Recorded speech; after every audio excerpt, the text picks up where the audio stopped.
திருச்சிற்றம்பலம். தென்னாருடைய சிவனையை போற்றி, எந்நாட்டவருக்கும் இறைவா போற்றி. அனைவருக்கும் வணக்கம். 2025 எப்படி இருக்கும் அப்படிங்கிறத நம்ம பார்க்கலாம். இந்த புத்தாண்டுல 4 கிரக பயிற்சிகளாக போகுது. குரு, சனி, ராகு, கேது 4 பேருமே பெரிய கிரகங்கள், வருட கிரகங்கள்னு சொல்லுவோம். இந்த வருட கிரகங்கள் எல்லாமே இந்த வருஷம் மாறுறாங்க. ஒவ்வொரு ராசிக்கும் எந்த மாதிரி பலன்களை கொடுப்பார் அப்படிங்கிறத பார்க்கலாம். குரு பகவானை பொறுத்த வரைக்கும் பெருசா ஒன்றும் பாதிப்பை கொடுக்க மாட்டார். மறைந்திருந்தாலும் ஒரு யோகத்தை கண்டிப்பாக கொடுப்பார். இந்த ராகு வளர்ச்சியை கொடுத்தாலும் ஒரு கெடுதலையும் கொடுத்து ஒரு சம்பவத்தை செஞ்சுட்டு போயிடும். கேது அப்படின்னு சொல்லக்கூடியவர் தடை தாமதத்தை கொடுத்தாலும் கூட உங்களுக்கு என்ன மாதிரி விஷயங்களை கொடுப்பார் அப்படின்னு பார்த்துட்டீங்கன்னா,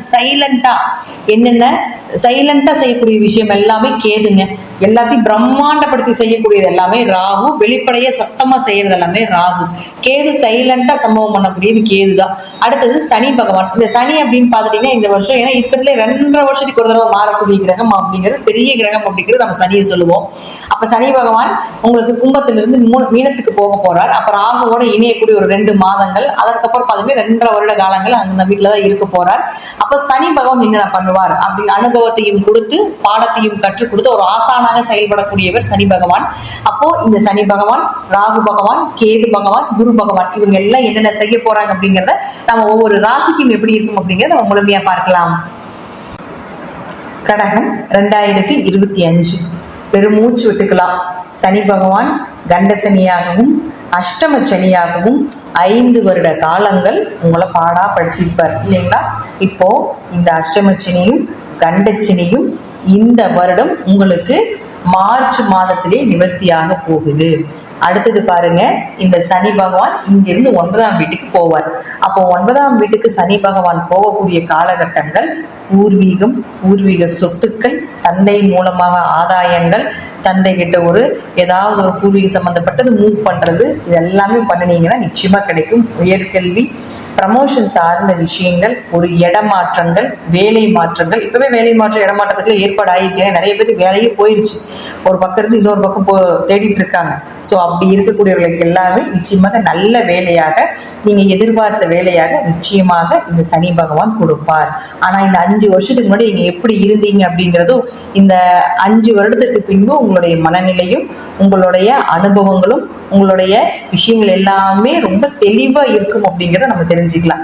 நீங்க எந்த மாதிரி ஒரு சூழ்நிலைகள்ல தவிச்சிட்டு இருக்கக்கூடிய அந்த 5 வருடத்திற்கு முன்பு இப்போ உங்களுடைய அனுபவம் என்ன அப்படிங்கிறத நீங்க ஜட்ஜ்மெண்ட் பண்ணி பாருங்க. நிச்சயமாக இப்போ உங்களுக்கு சனி பகவான் நமக்கு நல்லதுதான் ஓரளவுக்கு பண்ணியிருக்காரு அப்படிங்கிறது தான் முற்றிலும் உண்மை.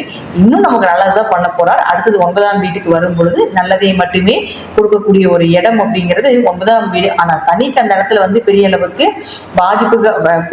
பாதிப்பு கொடுக்கக்கூடிய ஒரு இடமாக இருந்தாலும் கூட அஷ்டமச்சனி கண்டச்சனி அளவுக்கு பாதிப்பு கொடுக்க மாட்டார். பூர்வீகம் சார்ந்த விஷயத்துக்கு நீங்க சப்போர்ட் பண்ணலாம். 9இல் சனி இருக்கும் பொழுது அப்பா சார்ந்த விஷயத்திலேயே கொஞ்சம் அண்டர்ஸ்டாண்டிங் கொஞ்சம் குறைவா இருக்கும் அப்படிங்கிறது உண்மை. மற்றபடி பார்த்துட்டீங்கன்னா நீங்க நினைத்தது எல்லாமே இந்த வருடம் நடக்கும். இனி வரும் காலங்கள் கடகராசிக்கு ஒரு ஜாக்பாட் காலமாக இருக்கும் அப்படிங்கிறது தான் உண்மை. அடுத்தது பாருங்க, குரு பகவான். இந்த குரு அப்படின்னு சொல்லக்கூடியவர் இங்க 11ல இருந்து லாபஸ்தானத்திலிருந்து லாபத்தை அள்ளி கொடுத்துட்டு இருக்கக்கூடிய அமைப்புல இருந்தாலும் அடுத்தது மே மாசம் 12ஆம் வீட்டுக்கு போவார். அப்ப 12ஆம் வீட்டுக்கு விரயத்துக்கு போகும் பொழுது ஒரு சுப கிரகம் விரயம், அதாவது 12ஆம் இடத்துல இருக்கும் பொழுது நிச்சயமாக அது சுப விரயமாக பண்ணி கொடுப்பார். ஒரு சுப நிகழ்ச்சிகளோ, குடும்பத்துல ஏதாவது ஒரு குழந்தை பிறப்பதோ, அல்லது வெளியூர் வெளிநாடு பயணங்களோ, தீர்த்த யாத்திரைகளோ, கோவில் கட்டுமான பணிகளோ, தான தர்மங்களோ, திருமண உறவுகளுக்கு செலவு செய்வதோ, இதெல்லாமே 12 தான். அப்ப இங்க அங்க குரு அந்த இடத்துக்கு போகும் பொழுது இதெல்லாமே உங்க குடும்பத்துல உங்களுக்கு நிச்சயமாக ஏற்படுத்தி கொடுப்பார் அப்படிங்கிறது முற்றிலும் உண்மை. அடுத்தது பாருங்க, இந்த குரு உங்களுடைய ராசிக்கு 6 மற்றும் 9ஆம் அதிபதி அப்படிங்கிறதுனால தந்தைக்கும் உங்களுக்கும் சில கருத்து வேறுபாடுகள் வரும். தந்தைக்கும் விரைய செலவுகள் வரும். தந்தையினுடைய ஆயுளி கொஞ்சம் கவனமா இருங்க. கண்டமும் வரக்கூடிய காலகட்டங்களாக இருக்குங்கிறதா உண்மை. அடுத்தது ராகுவும் கேதுவும். இந்த ராகு கேதுக்களும் பார்த்துட்டீங்கன்னா மே மாசம் மாறுறாங்க. இப்போ கேது உங்களுக்கு 3ஆம் வீட்டுல இருந்தார். இந்த 3ஆம் வீட்டுல இருந்து கொஞ்சம் காரிய தடை, கொஞ்சம் உங்களுக்கு சகோதரர்களுக்குள்ள சண்டை சச்சரவு பிரச்சனை, மனக்குழப்பங்கள் இதெல்லாமே கேது கொடுத்துட்டு இருந்தாலும் அடுத்தது இந்த கேது பார்த்தீங்கன்னா உங்களுக்கு 2ஆம் வீட்டுக்கு வரப்போகிறார். 2ங்கிறது நாம ஒரு பணம் வரவு, பொருளாதாரத்தை சொல்லக்கூடிய ஒரு இடம். அப்ப 2ஆம் இடத்துக்கு அது வரும்போது கொஞ்சம் பணத்தடையை கொடுக்கும். ஆனாலும் கொஞ்சம் எஃபர்ட் போடுங்க, கண்டிப்பாக நல்லது நடக்கும். மறுபடியும் எங்களுக்கு நேரம் சரியில்லையே அப்படின்னு நம்ம எடுத்துக்க வேண்டியது இல்லை. ஏன்னா 2இல் கேது வரக்கூடிய காலகட்டங்கள்ல கொடுக்கல் வாங்கல கவனமா இருக்கு. உங்களுக்கு வர வேண்டிய பணம் இதெல்லாம் வந்து தசாபுத்தி படிதான். உங்களுக்கு இந்த மாசம் 1 லட்சம் ரூபாய் வரணும், அது வந்தே தீரும், தசாபுத்திகள் கொடுத்தே தீரும். ஆனா இந்த கேது என்ன பண்ணுவாருன்னா, அந்த வந்த பணத்தை செலவு பண்ணி விடுறது, அந்த வர பணம் தடைப்படுத்தி விடுறது, தடைப்பட்டு பிறகு கிடைப்பது. அதே போல இந்த கேது வந்த பணத்துக்கு யாருக்காவது கொடுக்கறது, கொடுக்கல் வாங்கல் பண்றது, இந்த பினான்ஸ் பண்றது, இந்த மாதிரிலாம் ரோல் பண்ணுவாங்க இல்லைங்களா, அதுக்கெல்லாம் இந்த கேது தடைப்படுத்துவார்.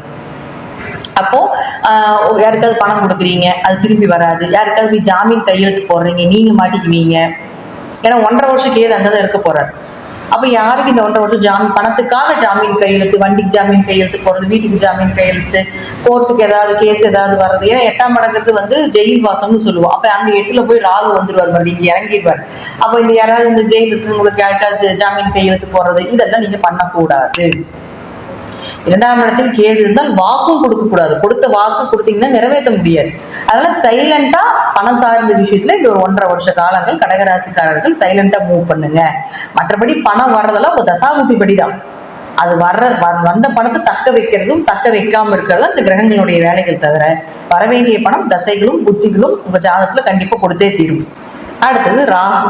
இந்த ராகு அப்படின்னு பாத்துட்டீங்கன்னா, இப்போ உங்களுக்கு 9ஆம் வீட்டுல இருந்து தந்தைக்கு உங்களுக்கு பிரச்சனை, பூர்வீக சொத்து பிரச்சனை, ஒரு இடமாற்றங்கள், ஒரு வெளிநாடு வெளியூர் பயணங்கள், அலைச்சல் திருச்சல் இப்படிலாம் நிறைய கொடுத்துட்டு இருந்தாலும் ராகு அடுத்தது 8க்கு வந்துடுவார். அப்ப இந்த 8க்கு வரக்கூடிய காலகட்டங்கள்ங்கிறது 8ஆம் இடத்துல ராகு இருந்தா அவமானம்னு சொல்றோம். ஆனா 8ஆம் இடத்துல ராகு இருந்தா பெரிய அதிர்ஷ்டமா ஷேர் மார்க்கெட் சம்பந்தப்பட்ட தொழில் இருக்கக்கூடியவர்களுக்கு, இது போல உழைப்பில்லாம வருமானம் வரக்கூடியவர்களுக்கு எல்லாமே பாத்தீங்கன்னா 8ல ராகு இருக்கும். அப்போ ராகுக்கு வீடு கொடுத்த கிரகம் இருப்பார் இல்லைங்களா, அப்ப அவர் நமக்கு ரொம்ப முக்கியம். அப்ப ராகுக்கு வீடு கொடுத்த கிரகம் யாருன்னா சனி பகவான். அவர் போய் 9ல நிக்கிறார். அப்போ உங்களுக்கு ராகு நன்மையை செய்வார். அவர்களுக்கு வீடு கொடுத்த கிரகம் நம்ம ஜாதகத்துல நல்லா இருந்தாலும் நன்மையை செய்யும். சனி பகவான் உங்க ஜாதகத்துல நல்லா இருந்தால் கண்டிப்பாக நன்மை. கோச்சாரப்படியே உங்களுக்கு வீடு கொடுத்த கிரகம் ஒரு திரிகோணம் ஏறும் பொழுது உங்களுக்கு இந்த ராகுவாலையும் நன்மையை ஏற்படும். அப்போ திடீர் வருமானம், திடீர் அதிர்ஷ்டங்கள், திடீர் பணவரவு இதெல்லாமே இந்த ராகு கேது பயிற்சினால ஏற்படும். ஜாதகத்துல சூரியன் நல்லா இருந்து விட்டால் உங்களுக்கு, ஏன்னா கேதுக்கு வீடு கொடுத்த கிரகம் யாருன்னா சூரியன் தான் அடுத்தது. அப்ப சூரியன் உங்க ஜாதகம் நல்லா இருந்துருச்சுனாலும் கேதுவும் நன்மையே செஞ்சுட்டு போகும். இதுதான் உண்மை. எந்த கிரகம், ராகு கேதுகளுக்கு சாயா கிரகங்கள், நிழல் கிரகங்கள் அப்படின்னு பெயர் இருக்கு. அப்போ அது எந்த வீட்டில் இருக்கோ தன்னை சொந்த வீடாக எடுத்துக்கொள்ளும். அப்ப அதற்கு வீடு கொடுத்த, அதற்கு ஒவ்வொரு வீட்டுக்கும் ஒவ்வொரு ஓனர் இருப்பாங்க. அப்ப அதற்கு அந்த ஓனர் நல்லா இருந்துட்டாங்கன்னா அங்க வந்து இருக்கக்கூடிய வாடகை வீட்டுக்கு வரக்கூடிய ராகு கேதுக்களும் பலம். அப்போ ஓனரே டல்லா இருக்கும் பொழுது அப்ப எப்படி இருக்கும், நம்மளுடைய லைஃபும் டல்லா தான் இருக்கும். அப்போ ராகுக்கு வீடு கொடுத்த சனி உங்களுக்கு திரிகோணம் ஏறிட்டார், ராகு சேஃப்டி.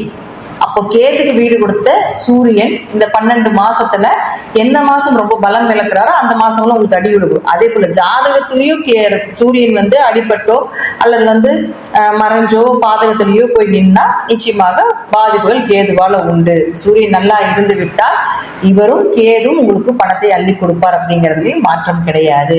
சோ கடகராசியை பொறுத்த வரைக்கும் இந்த 2025 பெரிய அளவுக்கு ஜாக்பாட் வந்து கிடைக்கக்கூடிய ஒரு அமைப்பு இருந்தாலும் கொஞ்சம் மைனஸும் ஒரு 30% இருக்குது அப்படிங்கிறது முற்றிலும் உண்மை.